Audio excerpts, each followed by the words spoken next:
Hello guys, welcome back to the channel again. Um, People keep telling me to watch Parag Marathe's interview with Matt Lewis.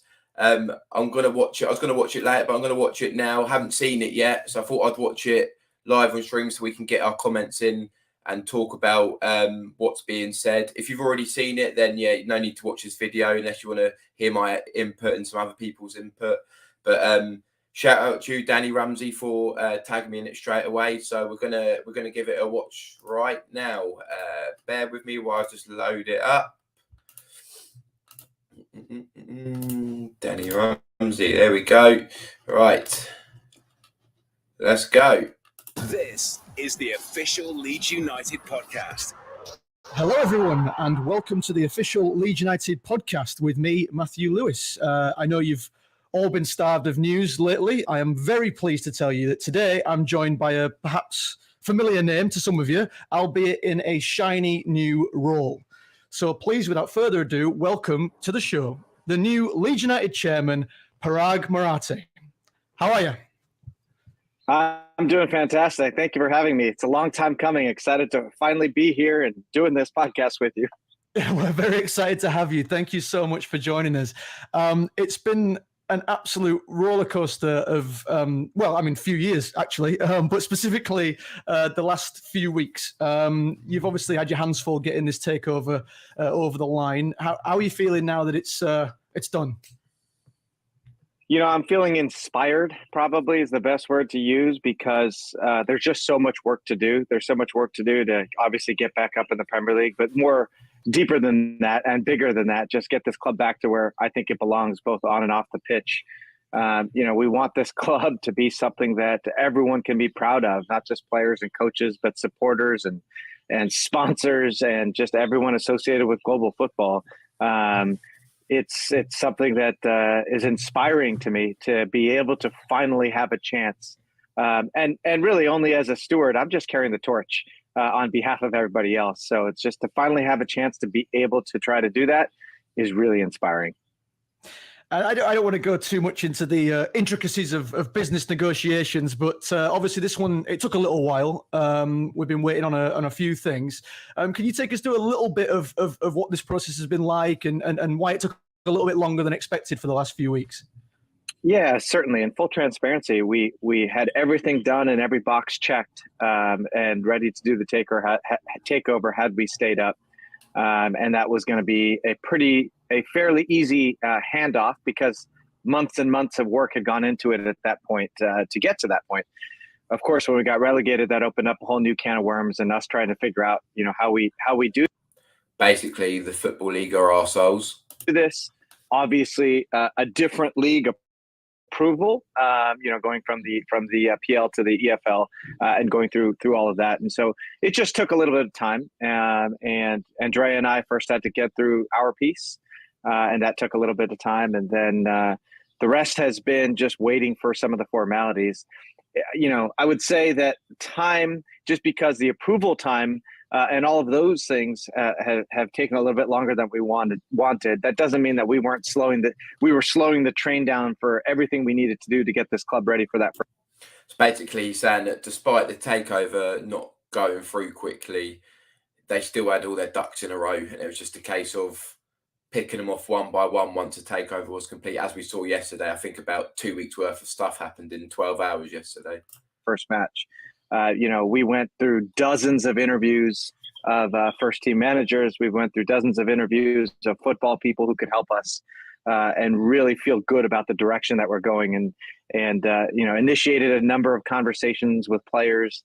And so we feel really good. Obviously, the announcement of Daniel took a little bit longer than maybe some other clubs, but there was a lot of work that went in behind the scenes before that and prior to that and now during that. So we're catching up fairly quickly.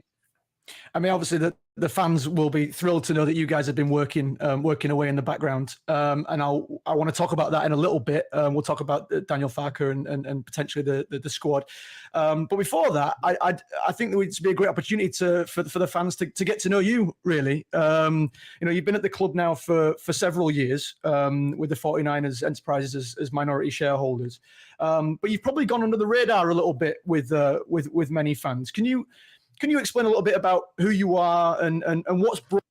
The reason he's gone under the radar is because he's a professional owner and investor and board member. He doesn't tweet fans halfway through games. He just gets on with his business in the background. Brought you to this point as our new chairman? Yeah, certainly. So, it's been an interesting ride the last 5 or 6 years. The best way I can describe it is as I've said in many other media inquiries, I've been a passenger on the bus or a passenger on the plane. And so I haven't really had my chance at the controls, but I've had a firsthand front seat view of how a football club runs. And, when it came time for me to apply my knowledge, I have a much better understanding of what I want to do, what I don't want to do. The similarities and the differences between American sport and European sport and English football. And so I've learned a lot over that time. I think, as I've said in a lot of the coach and manager interviews that I've done, I think I'm a little bit different. I think I'm different from maybe your typical chairman and owner. And I think I'm different for a couple of reasons. 2 main reasons, really. Number one, unfortunately for me, I guess, I'm not a 5th generation multi-billionaire that is doing this for a hobby or because, I want to play fantasy football and kill some time. In fact, that's quite the opposite of what I am. I sort of made my way on my own, came up in a very middle-class upbringing, and I love sports. I grew up loving sports. I ate the sports page for breakfast. I consumed every word every single morning, and I just love it. That's first and foremost who I am. Is I love competition. I love winning. I love putting. Sorry to interrupt. I love that. I love that he was growing up as a middle class person, and like Leeds is such a working class city. So I'm hoping he's got a bit more of a vibe for that. A team together and being a part of that team to win.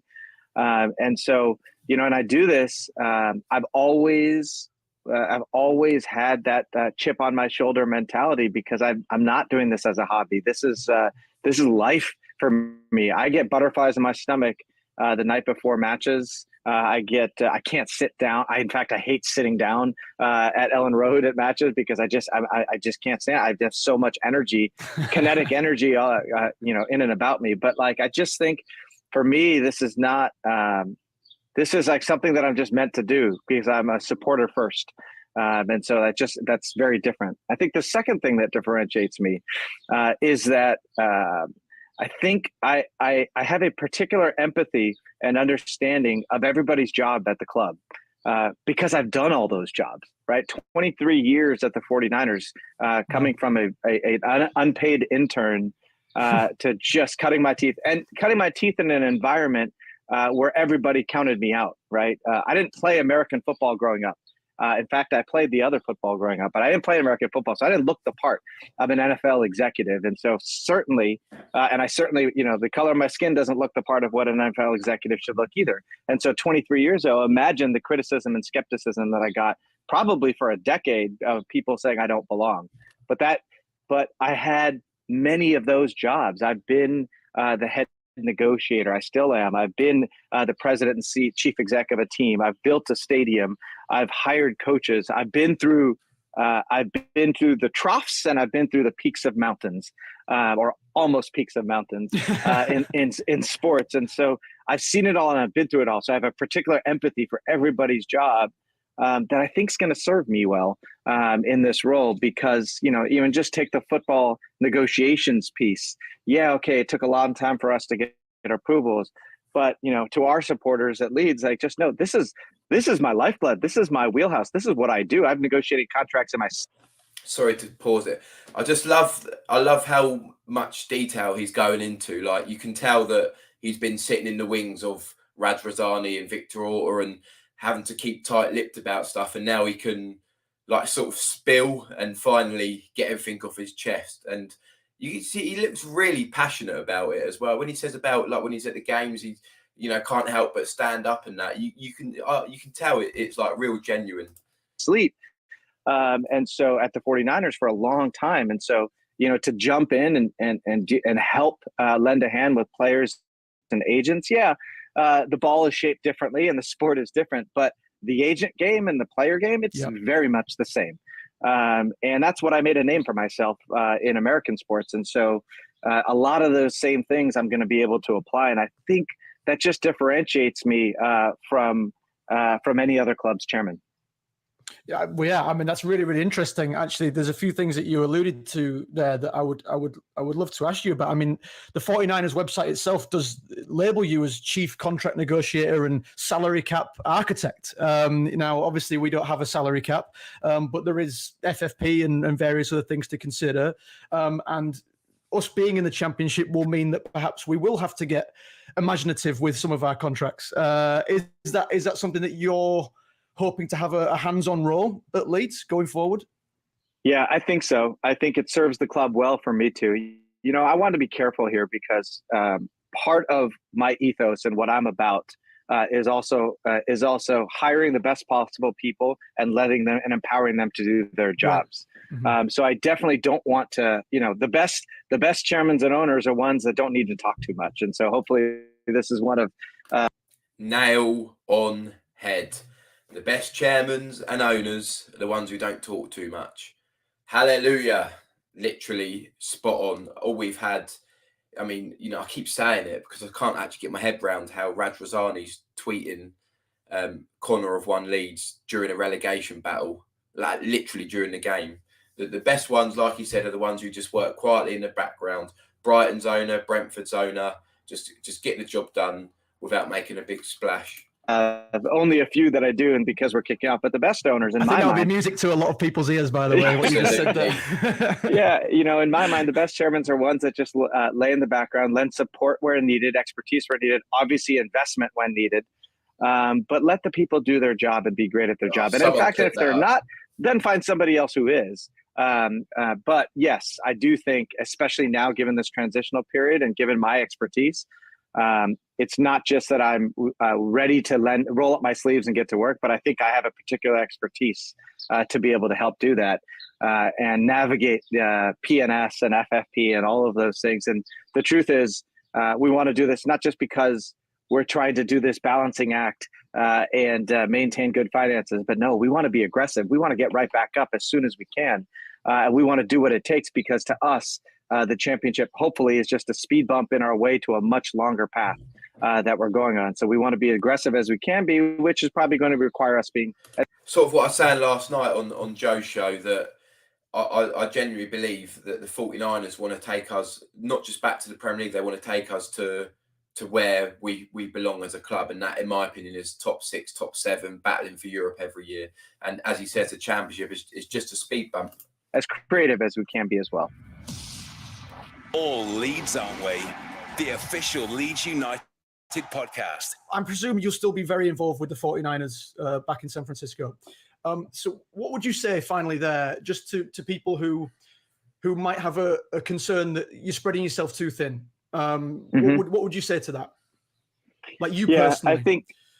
I think, like I said a few minutes ago, the most important thing to me is hiring a really quality management team, executive staff, football staff, manager, and letting them do their job. If I did a good job at that and hired really great people, then my responsibility is simply to help write checks, to lend advice, to do daily phone calls or weekly phone calls and chats and Zooms with people. Of course, I'll be there much more frequently.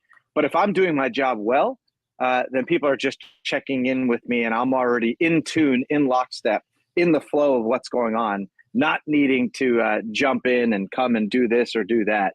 And so hopefully I do my job well, where that's the most important thing for me, is hiring the people who are very good at their job. Amazing. I'm sure the fans will be very thrilled to hear that. Okay, now I want to ask you about Leeds United. where did this all come from? Why Leeds United was the option for 49ers Enterprises?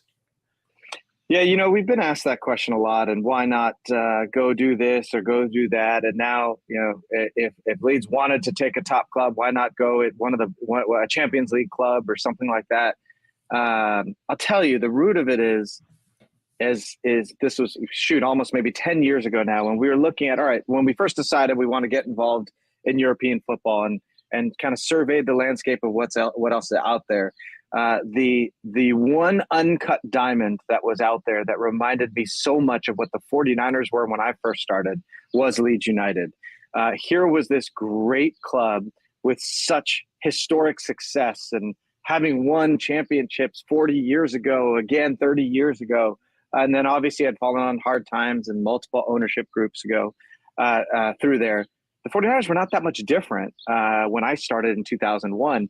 Had 5 Super Bowl trophies, but at the time we were playing in the oldest unrenovated stadium in the NFL, and we were struggling on and off the pitch. And we had to do a lot of work to get it back to where it is today, which is reminiscent of those glory days. And Leeds United just reminded me of that. And then you add some of the other pieces, which is that it is the only one club town.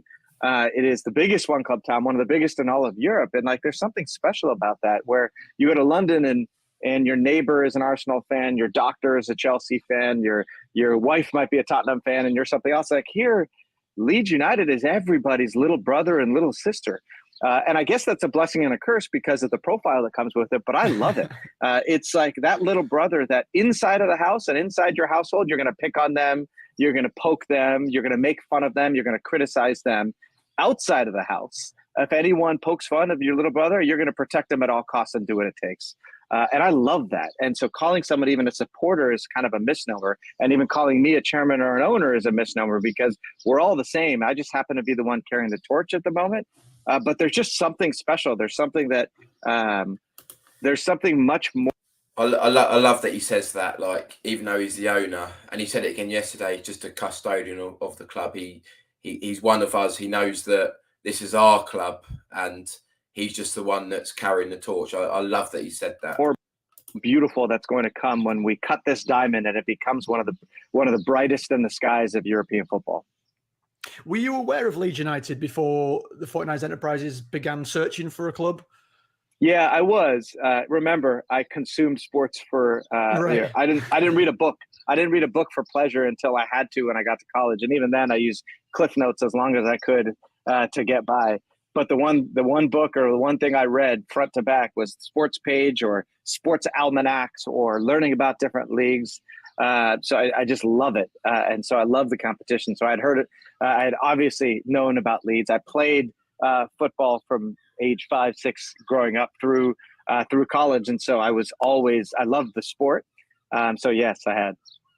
It's a thing that I'm always interested in, because I live in Florida now, but having grown up in Leeds all my life, I'm always interested when I talk to people over here in the United States, and you do get a handful of people who have maybe played at college or whatever, and are students of the game, and they all know Leeds United.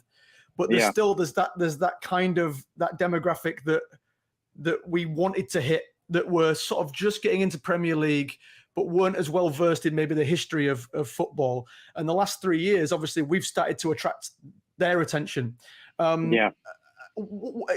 Is that a big part of moving forward, what you want to do with Leeds? I mean, not just as a brand, but just as making us a household name in the United States as well as just in Europe? Yeah, I think that's maybe a byproduct of it, because I think we have a big enough task and a fun enough task and a massive enough task in the UK and in Yorkshire itself. There's so much bigger. It's so much bigger that the club can be in the UK. And there's 2.4 million people in Yorkshire, and Leeds is the third largest city in the UK. There's so much opportunity already there. And sure, if a nice little byproduct is I get the opportunity to see folks wearing Tyler Adams jerseys around the Bay Area, that's going to be fantastic too. That's not the goal, though. The goal is to make it as special as it can be in the UK. You know what? Just listening to that, it really makes me feel like we are going to go all out to keep Tyler Adams, literally. I know he's saying it's a byproduct, like us being big in the States and stuff, but he will deep down he would love that. Like he'll want Leeds to be massive in America, and yeah, Tyler Adams is the poster boy, isn't he? UK, and it's a movement. I think we all had a taste. We had a taste those 3 years that we were in the Premier League, and it was fleeting, and it sucked. And I hated the fact that we didn't get to stay in there. But one thing that it did show me is everyone talks about how Leeds belongs in the Premier League because it's a big club and all that, and that's true. But let's all not forget that to an equal degree, the Premier League needs Leeds. Because call it whatever you want, the way we play, the history, the tenacity by which we play, which is just different from some other clubs. The Premier League needs us. They know they need us. We are, yeah, we need to be there and we belong, but they need us too, because we make the league that much special. Because just coming back to what I said before is there's something different about Leeds. It's a combination of a lot of things, but it's not any of these other clubs. And yes, a lot of those clubs have great success, better success than we have had, but we have something that they don't have. And there's a movement underneath the surface that I can just feel percolating. And I want to be a part of that movement. And I can't wait to see what it becomes in 5, 10, 15 years. I want to focus on the future in a moment, and we can forget about what's come before. But you just seem to have really bought into the culture of Leeds United, and you say we and us. Just want to say, guys, this isn't like my normal video. I never normally play things for this long. I just haven't seen this yet, and a few people told me to watch it. So I thought I'd watch it while streaming for the first time. So yeah, this isn't normally what I do, and it might seem a bit lazy, but it is a real interesting video. So yeah. And you've already talking about the hands-on approach you enjoy. You've been here for years now, 5 years. Just how difficult's it actually been, sort of having to bite your lip at times and not being able to act on things that maybe you thought from this deep-rooted passion you clearly have. Just how tricky has that been? And then we'll move on from the past after that.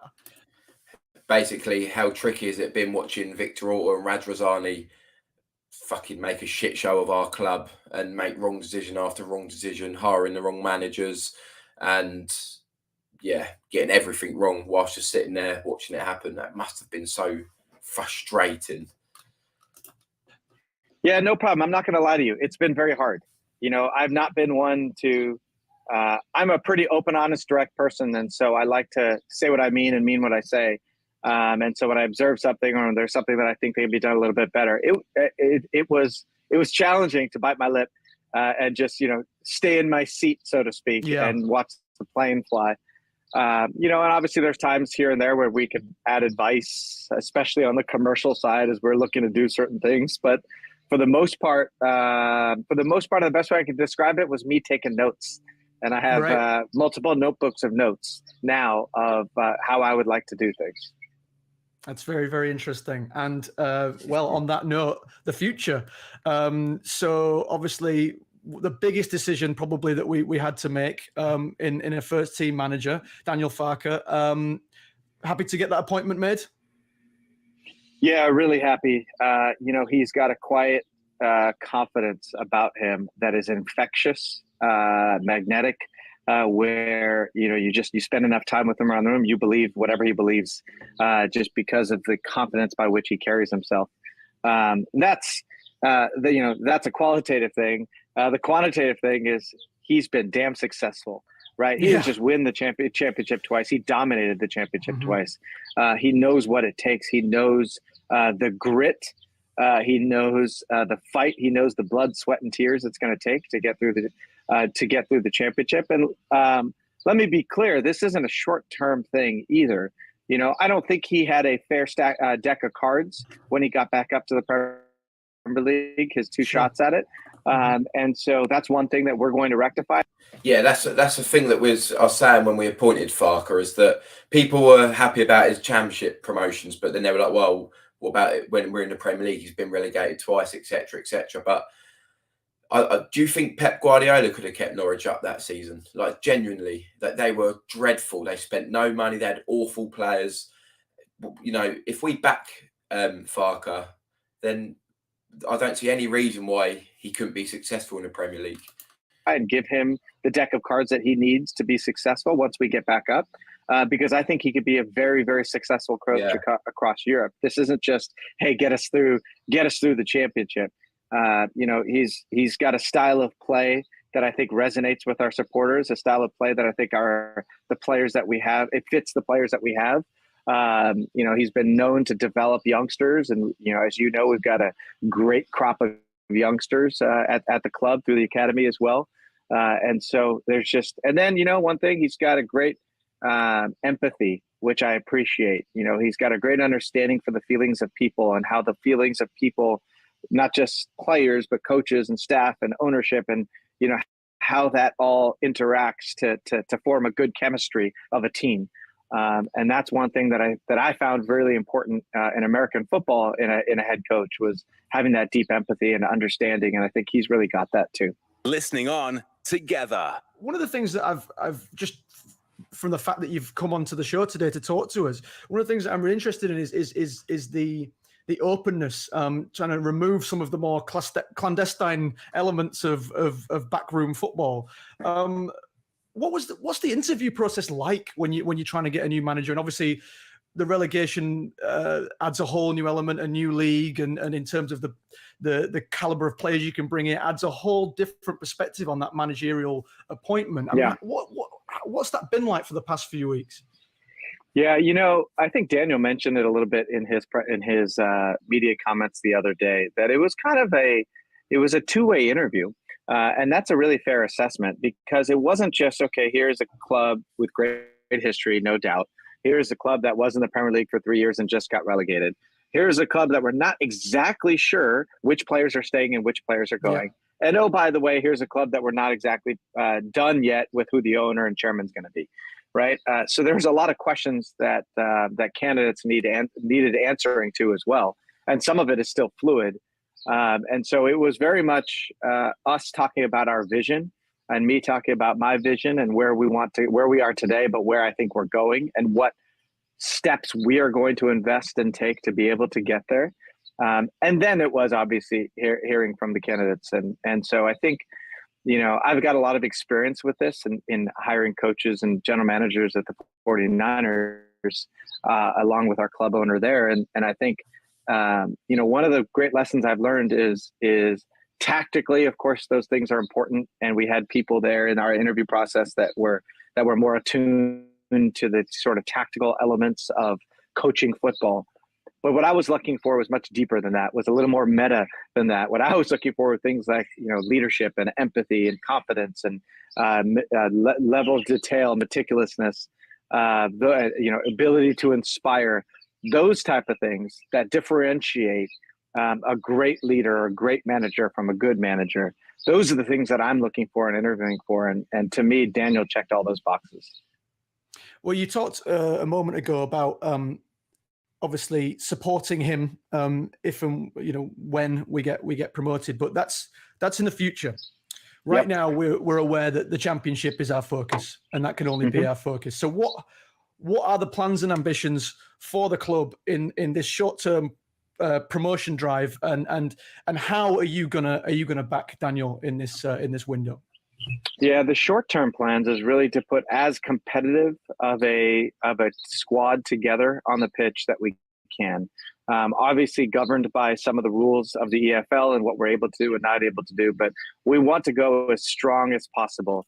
And yes, there's a history of odds with bounce back clubs and things like that, but we also want to double down with having a very high quality squad as well, as best we can, to keep as many guys as we can to be able to bounce back up. So, I want to give him all the resources that he needs off the pitch, but also try to maximize the resources that we can keep on the pitch.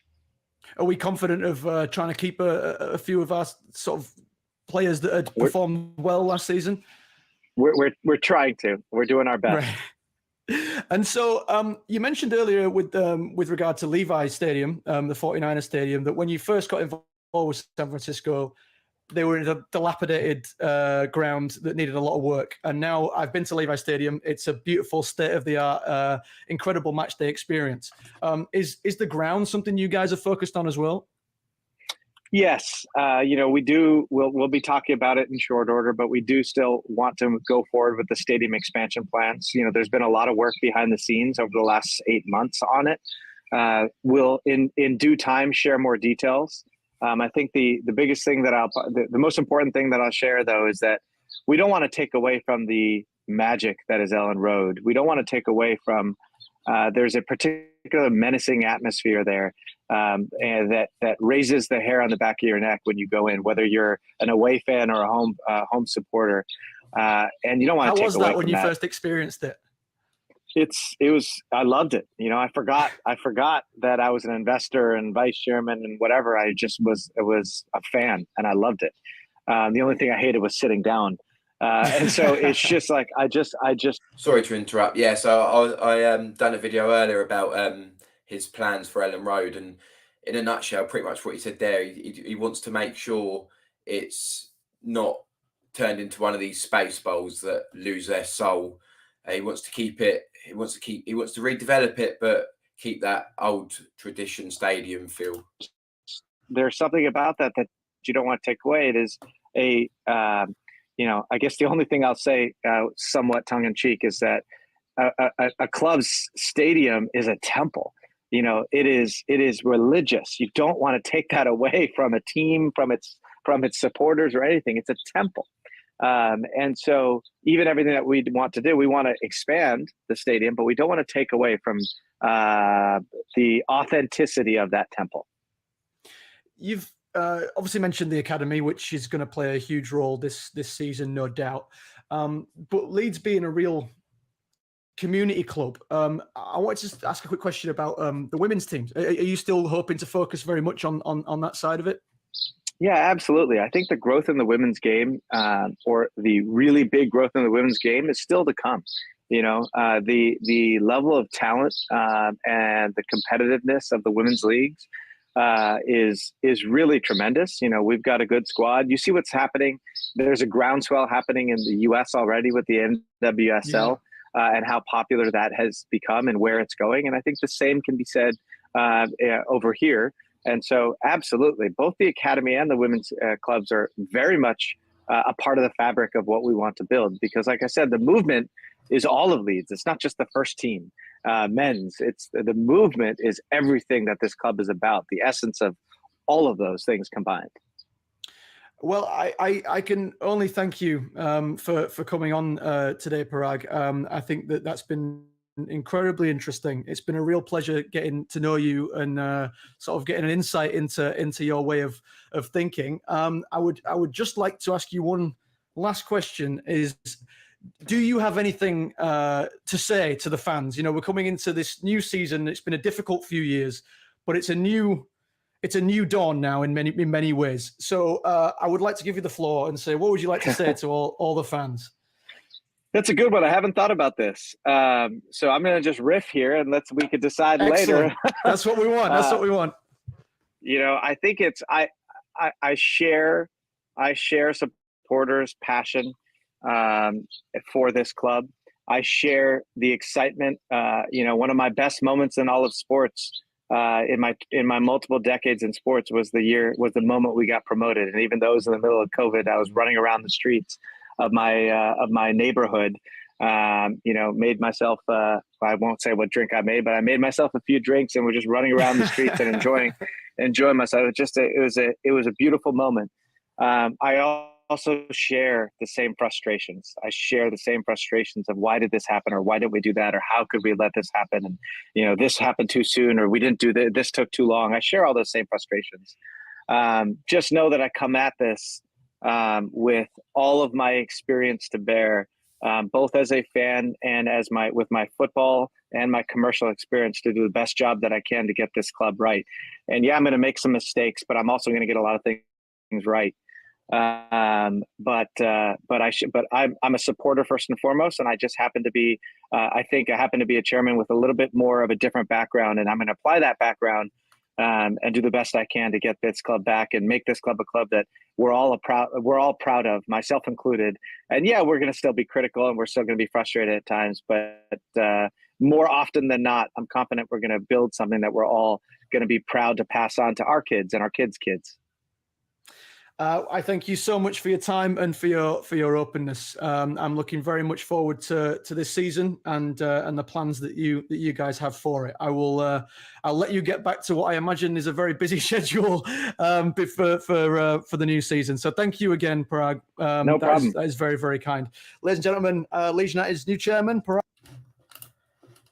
Well, what an interview that is. Like, I mean, nothing held back there. He asked all the right questions, and Paarag gave all the right answers. Like, I mean, they literally covered everything in half an hour there. Yeah, that's really good. But he did also say that he prefers to work in the background. So I don't think we'll see too much of him. But obviously, he's been probably biting his tongue for the last God knows how many years, watching Orta and Radrazani make mistake after mistake. So now it's all done. He's probably happy that he can get his opinions out there and sort of subtly comment on the shit show that has been. And everything's looking positive now. It's been, since we've been relegated, it's been such a gloomy 3 or 4 weeks. It's been awful. We've been clinging on to every bit of news and nothing's been happening and we haven't been hearing anything. And now in the last 24 hours, it's just sort of blown up. And I mean, how long we got to the season? We got 12, we got 18, 19 days till the season starts. So, a lot's got to happen, but I feel like they've been waiting and that they've been aware. They've been getting things done in the background, even though the takeover hasn't been complete. Paarag going to give us the club. We want, again, love the part we're getting ranked about being an unpaid intern. Exactly, mate. He's saying all the right things. Thing is, the only caveat I would say, and this is not to put a downer on it, Radrazani said quite a lot of the right things. But I just feel like Paarag has got a bit more professionalism about him. And I just feel like he looks like the real deal. Everything he's saying, he really looks like the real deal. And even the way he's acted already, who heard anything about Ampadu? No one. It just boom, come out of nowhere. And the same with Hammond. So he works in silence. You can already see that. And I know part of it might have been that our takeover hadn't been fully completed, but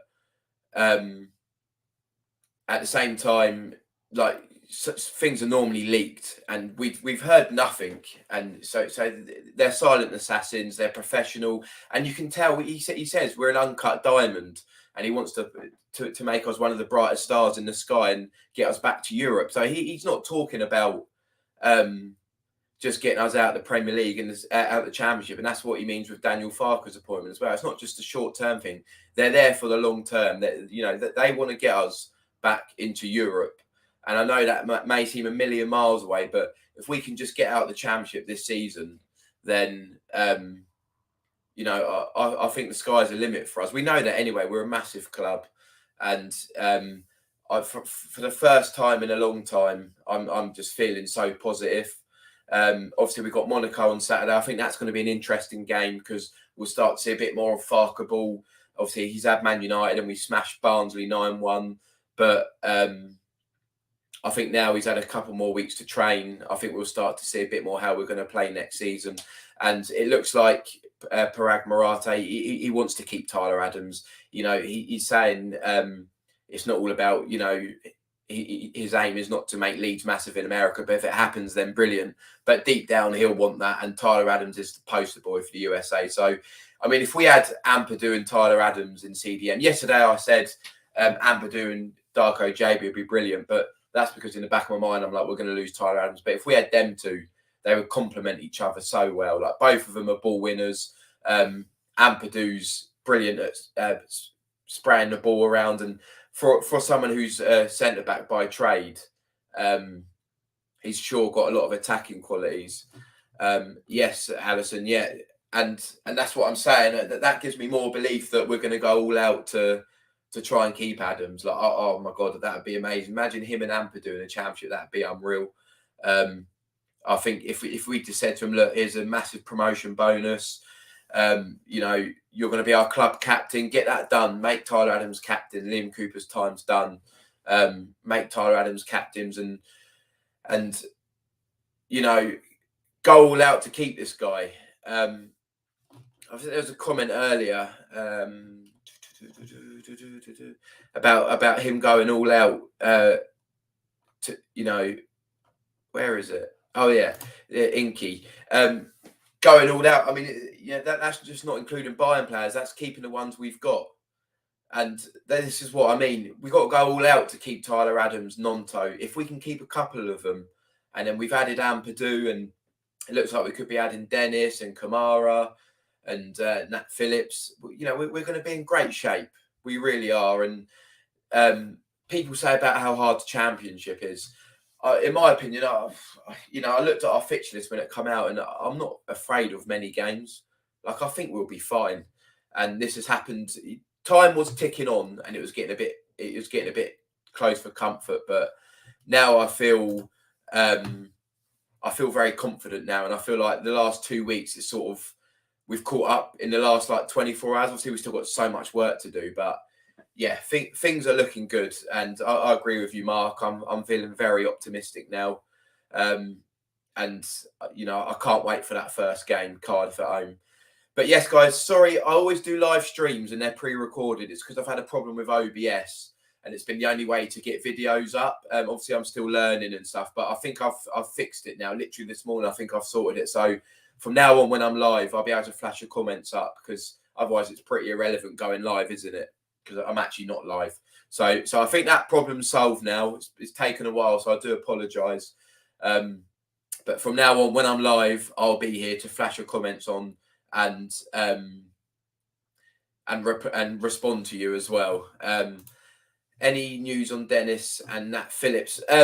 So as far as I'm aware, we're just at the obviously Joe saying that terms, we're in talks with them over the contracts. He's in the know, I'm not, so I don't know anything further than that. But it looks like Nat Phillips is close, and Dennis. I'll speak to a Nottingham Forest journalist, Jamie Martin. If you don't follow him, go and follow him. He comes up with all kinds of stuff. He's really good. Only a young lad, but he says that there's definite interest from both parties in Dennis. Now, Dennis isn't my answer to a number 9. Like, I think we need to get an out-and-out 20, 25 goal a season striker to replace Bamford. But I would take Dennis. I know people aren't all that keen on him, but I think he would be a great addition. Like, we're going to need a big squad. We've got 46 games. We're going to need everyone, and you know, obviously depending on what happens to Sinistera and Nonto as well. Like, we're gonna need these people. So if we can get Dennis for 10 million, 10 million, I think personally, I think that'd be a good buy. But yeah, time will tell. But yeah, that's it from me, guys. If you're not already, please subscribe, please like, get your comments in, although you already have. As I said, from now on, when it says I'm live, I will be here live. Okay, so I do apologise about that. I had a problem with OBS, and but now it's resolved, so I would be here. I will be here. Sorry, I was just reading that. Would you not take him? I would, after the season. Yeah. Thing is, I would take Dennis. I would take him, but this whole rhetoric about the season he had when they went down, 10 goals, 6 assists, that's not why I would have him. I would have him because he's a good player. Because look at Patrick Bamford. Patrick Bamford scored 17 goals in the Premier League season, and he's garbage, right? So we can't base things on one season. I would take Dennis because I think he's a real direct, menacing player who would be brilliant in a Farker system. I wouldn't take him just because of that one season he had, if that makes sense. And Danny Ramsey says he's a winger. He is a winger, but he can be used up front as well. But I agree. If we're going to get him, I'd want him to be off the left. So that depends, obviously, what happens to Nonto. I think if we sell Nonto for 30, 35 million and get Dennis for 10 and leaving 25 million to spend elsewhere, I think that'd be a good bit of business, even though Nonto is well above Dennis. But I mean, time will tell with that. Like, you know, these players are all going to be boosted now by the fact that the 49ers takeover is complete. We sign Ampadu, we're signing other players. They'll start to see now that the project is in full motion, it's in full swing. So I think that will also aid our attempts to keep Nonto and Adams. So yeah. Anyway, guys, got a dash, but thanks for joining. And as I said, next time I'm live, I will actually be live. It won't be pre-recorded anymore. That's been a bit of a shambles, and I apologise for that. But thanks for all your support. Thanks for your comments. Thanks for all joining the chat. I really appreciate it. And I'll probably have another video out later or tomorrow. But have a good day, guys. And I'll see you again very soon.